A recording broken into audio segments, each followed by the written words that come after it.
Good afternoon and welcome to our third week of our stories during COVID-19. I hope, as always, that this video finds you well and healthy. And I just want to say a huge kind of congratulations to Dublin City Council on launching their new website.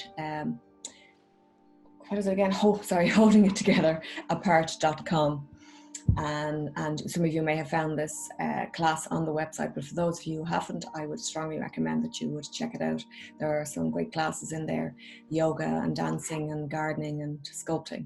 So lots of free resources to help us all to stay calm and healthy during this rather challenging time. So as always, we'll get moving on our creative writing. So our stories during COVID-19, connecting creatively. And I know that in my own life, it has been so important to stay connected creatively with people. I run a writers group with another poet, Fiona Bulger, and we have found that we're meeting online, obviously, during the lockdown, but we found both for ourselves and for all of our members a real sense of connection during this difficult time, and a sense of being linked into a community that's important. So I have found myself personally that connecting creatively has been really, really helpful to me. So this week we are looking at giving our attention. So what are we giving our attention to during this time? And I'm very conscious myself at the moment of what I'm giving my attention to, and often it's to things that aren't particularly helpful to me. So we will be very much focusing on what kind of things are going to really help us through this time, and obviously creative writing is one of them, but just really focusing and concentrating on things that are helpful to us. And as always, if you haven't got a piece of pen and paper with you, go and get one. And like I said, it can be a beautiful journal, or it can be the back of a shopping list. It doesn't make any difference, just jotting down our ideas. And don't worry about spelling or grammar or punctuation or any of those things. We are here very much just to articulate and express what it is that we are going through, and not needing to worry about those things. If you wanted to go back and kind of redraft, that's different. But just when we get it down initially, just not worrying about things like that. So our attention is precious. So what are we giving our attention to at the moment? Is it helping us to stay healthy and calm during this time? And I speak for myself to say that even though I know it's important for me to keep up in terms of the news and what's happening and keep updated, I often find myself watching too much news or being on social media too much, and rather than just informing me, often it actually makes me feel quite anxious and overwhelmed. So that is something that I'm very conscious of trying not to give too much attention to at the moment. And in anecdotally kind of chatting to others, I know that others are feeling the same too. So we're looking at the kind of, if our attention is precious, what are we giving it to at the moment? So I'm going to share this poem with you, which is all about giving attention to something.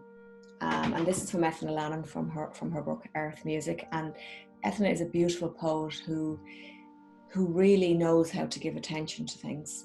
And to really stop and focus and concentrate on things that in our everyday we wouldn't even kind of notice the significance of. And I think often when we think of rain, we just think of, oh, we need to get the clothes in from the line, or we're getting lashed on the way home from work or whatever, or if we're working the land. Obviously rain is really important, but we don't think about it in that way of giving it our true attention. So here's a great example of giving attention to something. I think of rain as fragrance falling, wood spice and balm, pine-sucked resin siphoned out of tree trunks and ridges, mudlust and swamp odor, wildflower flush, scent of plant musk so near you know it's breathing.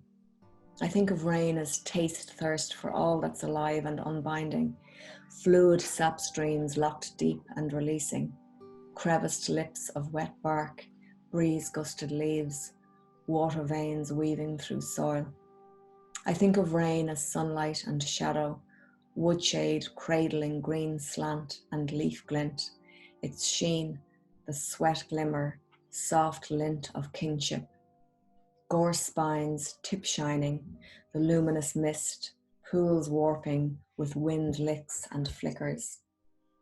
I think of rain as a sound and a season, slow plishes dripping, mizzle and ink stroking air, finches shrill singing, swallows wing flitting, leaf canopies overhangings, plenitudes unreeling, wild substance of the invisible oozing and seeping, time teetering on the rim of no tenses, all senses, a vastness no word can bind.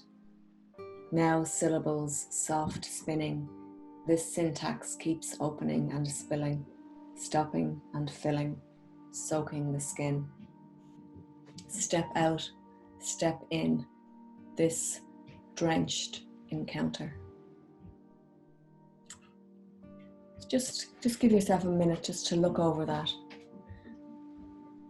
And if we're looking at a prompt for this week, one of the prompts, look how many times Ethna puts two words together. So in the first, I'm just listening to the noise. The dog is outside the door there making lots of noise. So just in case you think it's a ghost, it's just the dog. So we have wood spice, and then in the second line we have pine sucked, and then the third in the next verse we have mudlust in the first line. So if you look down, there's lots of them in the third verse, and in the first line we have taste thirst, and the last one there's lots more, but just the last one in the fourth line you have breeze gusted. So that's something that Ethna does in order to try and describe something even more fully, putting two words together that we wouldn't normally put together, and then it can give it a different meaning, an extra meaning. So that's a really nice way of if we're writing about something and really giving it attention, we can put two words together. And the second thing that we can look at in terms of a tip is if we look in the second column and not the first verse in the second column, but the second one, the last line in it says invisible oozing, and then in the next verse we have and seeping. So oozing and seeping. So you think, you might be wondering, how does Ethna know all those words, or how does she know which words to pick? So your new best friend is your Thesaurus, and you can do it online, of course, or you can have a physical copy. And they are really fantastic, particularly for creative writing, when we're looking perhaps to say something and we really want to give it a particular meaning or significance. So for example, if when Ethna was looking to use the word seeping, then she can see all of these other words that almost mean seeping. So there was bleed and drain, flow, ooze, percolate, permeate, soak, trickle, drip, exude, sweat, transnude, weep, and well. And the word that she chose, the second word, she had seeping, and then she also chose the word oozing. But she could have perhaps used the word flowing or soaking or trickling. So you can see that just by looking up one word in the Thesaurus, you can often get an opportunity to see 5 or 6 other words that might fit, in fact, and maybe one of those words fits even better than the first word that you had thought about. So I have to say, like that in my own writing, I'm always looking at the Thesaurus and to see what's better about it, about the word. So there we had the oozing and the seeping. So there's lots of, and again, just in the verse then after the kind of final verse before the step out, step in, we have another example of that soft spinning. We have the two words together. So they're really lovely. Okay, so what are you giving attention to at the moment?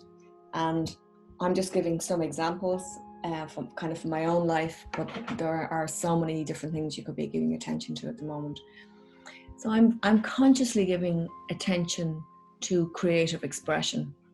So if I'm out walking, I'm looking out to see, I'm looking out to see kind of spring, and obviously now we're into summer, but I'm also looking to see kind of creative expression.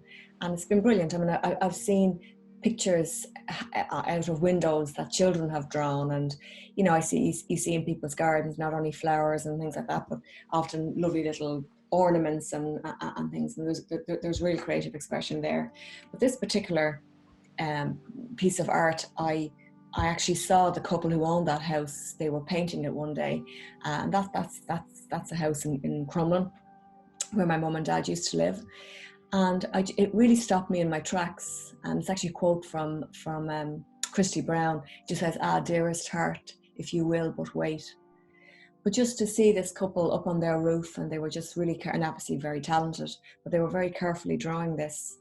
And I was really, it just made me feel very hopeful. And this obviously, is during this very challenging time. So I'm just wondering what you're noticing on your walks and what's happening in your neighborhood. So just think about that. What might be happening in your neighborhood, and what could you be noticing on your walks and giving your attention to that will help you during this time to stay calm and hopeful. I'm just going to give you some more examples here.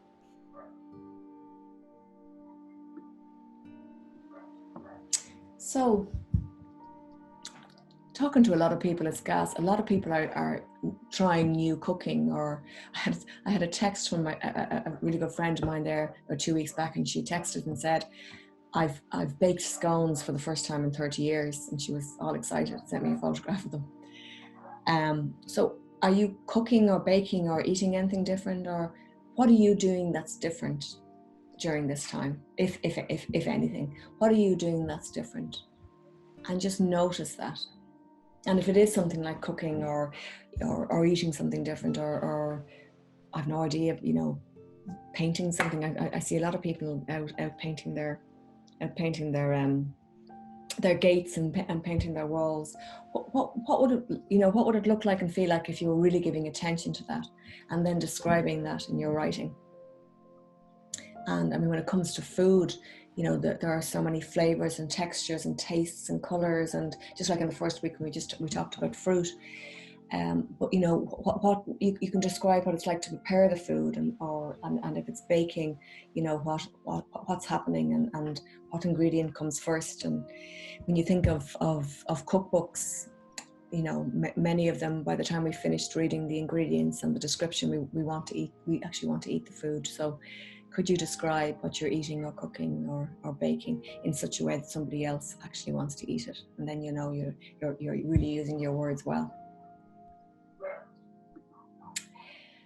And then just finally, just as an example, what are we giving our attention to?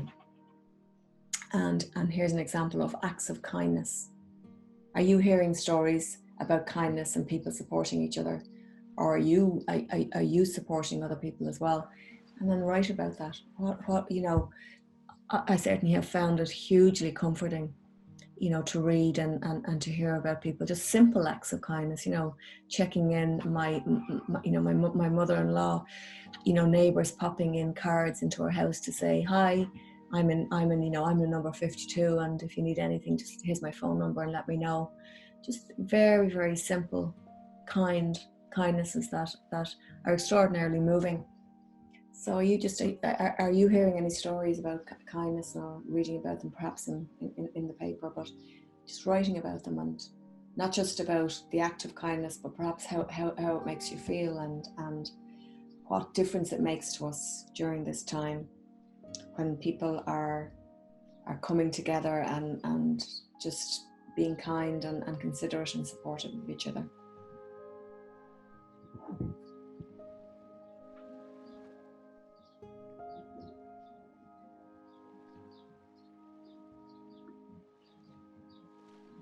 Yeah, and over to you. And just Damien Carroll came back to us again this week, and he sent in the image which I really loved. My world of grief do not open, the 3rd of May 2020. And this is what Damien wrote. You will have forgotten as joy and time healed your heart. In 2020, unable to live, I made my decision. Inside this envelope, my world of grief. Please keep it safe. do not open.